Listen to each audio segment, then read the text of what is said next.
এবার থেকে রেশন দোকানে শুধুমাত্র চাল, গম, আটা, চিনি এই সবই নয়, আরো বিভিন্ন সুবিধা মিলবে আমাদের সকলের জন্য। রেশন দোকানে শুরু হতে চলেছে নতুন একটি পরিষেবা এবং সেই পরিষেবা শুরু হলে আমরা সকলেই কিন্তু উপকৃত হব এবং খুব হেল্পফুল আজকের এই ভিডিও ইনফরমেশন। আপনারা অবশ্যই মনোযোগ সহকারে দেখবেন, শুনবেন। অবশ্যই আপনার বাড়িতেও রেশন কার্ড রয়েছে, আপনিও হয়তো রেশন তোলেন, তাই অবশ্যই ভিডিওটা না কেটে না টেনে দেখবেন এবং চ্যানেলটাকে কিন্তু সাবস্ক্রাইব করতে একদম ভুলবেন না। দেখুন, স্পষ্ট করে উল্লেখ রয়েছে রাজ্যের রেশনগুলোতে ঘটতে চলেছে বিরাট পরিবর্তন।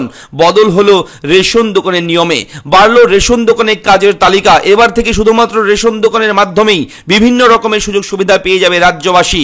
লকডাউনের সময় রেশন কার্ড হোল্ডারদের বিনামূল্যে খাদ্যদ্রব্য দেওয়ার প্রচলন করেছিল সরকার, কিন্তু সরকারের সেই প্রক্রিয়া এখনো কিন্তু চালু রয়েছে সর্বত্র। সম্প্রতি সরকারের পক্ষ থেকে রেশন ব্যবস্থা নিয়ে একটি বড় ঘোষণা করা হয়েছে।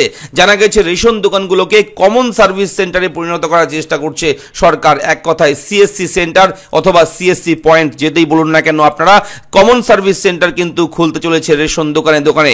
ইতিমধ্যেই কিন্তু উত্তরপ্রদেশের সমস্ত রেশন দোকানে এই নতুন প্রকল্প চালু করার প্রস্তুতি নেওয়া শুরু হয়ে গেছে। এই নতুন প্রকল্পের উদ্যোগ নেওয়া হয়েছিল 2023 সাল থেকেই, কিন্তু এখনো পর্যন্ত এই পরিষেবা সাধারণ মানুষের জন্য চালু করে উঠতে পারেনি সরকার। রেশন দোকানগুলি কমন সার্ভিস সেন্টারে পরিণত হলে সব থেকে বেশি উপকৃত হবেন গ্রামবাসীরা। সিএসসি পয়েন্ট চালু হলে সেখানে শুধুমাত্র খাদ্যদ্রব্য নয়, পাওয়া যাবে বিভিন্ন তথ্য সংক্রান্ত সুবিধাও। অর্থাৎ কোনো কাজ করার জন্য গ্রাম থেকে আর শহরে আসতে হবে না, নিজের বাড়ির পাশে বসেই শহরে এসে কাজ করার সুবিধা কিছুটা হলেও উপভোগ করতে পারবেন গ্রামবাসীরা। এছাড়া এই প্রকল্প চালু হলে উপকৃত হবেন রেশন ডিলাররাও। প্রতি কুইন্টাল খাদ্যদ্রব্য 20 টাকা করে বেশি কমিশন পাবেন তারা। নতুন সিএসসি সেন্টারগুলোতে একাধিক কর্মচারী নিয়োগ করা হবে। অর্থাৎ এক কথায় রেশন দোকানে যখনই এই পরিষেবা চালু হয়ে যাবে, সিএসসি সেন্টার চালু হবে, সে তখনই কিন্তু রেশন দোকানে কর্মীর প্রয়োজন পড়বে। অর্থাৎ সেখানে একটা ভ্যাকেন্সির কিন্তু প্রয়োজন পড়বে। তখন কিন্তু নতুন করে রিক্রুটমেন্ট হতে পারে এমনও ভাবনা, ঠিক আছে? এবং রিক্রুটমেন্ট হলে প্রচুর ছেলে মেয়ে কিন্তু সেই রেশন শপে কিন্তু চাকরিও পেয়ে যাবে। 2009 সালে কমন সার্ভিস সেন্টার শুরু করা হয়েছিল। ইলেকট্রনিক্স এবং তথ্য প্রযুক্তি মন্ত্রণালয়ের পক্ষ থেকে সিএসসি পয়েন্টগুলি থেকে একাধিক সুযোগ সুবিধা পেয়ে থাকেন সাধারণ মানুষ। তার মধ্যে অন্যতম উল্লেখযোগ্য সুবিধা হলো প্যান কার্ড, আধার কার্ড, কাস্ট সার্টিফিকেটের মতো গুরুত্বপূর্ণ নথি তৈরি করা।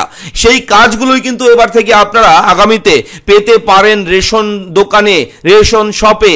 এবং রেশন শপে খুব শীঘ্রই যদি এটা শুরু হয়ে যায় তাহলে কিন্তু ভ্যাকেন্সিও বের হবে নোটিফিকেশনের মাধ্যমে এবং তখন প্রচুর ছেলেমেয়েরা আবেদন করতে পারবেন।